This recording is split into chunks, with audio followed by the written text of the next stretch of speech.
Can you think of any issue, foreign policy or domestic policy, in which the vice president has a differing point of view than the president?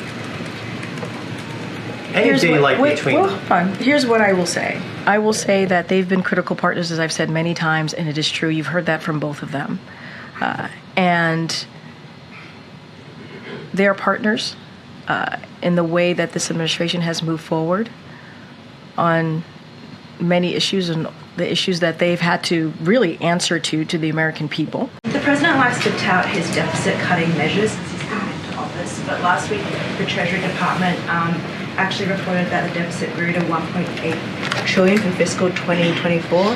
What's the White House's response to that data? Well, that's why we've done the work that we have done, especially moving forward with this historic piece of legislation that speaks about how we're going to deal with the deficit, right? When we signed, the president signed, for example, last year, the $1 trillion debt deal that would cut the deficit by $1 trillion. You saw that in other pieces of legislation that he was able to sign and pass through.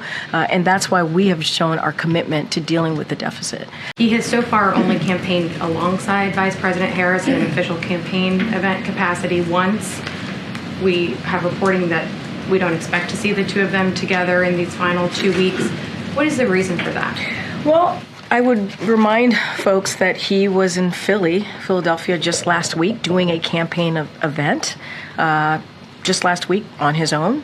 And so would remind folks that he was doing that.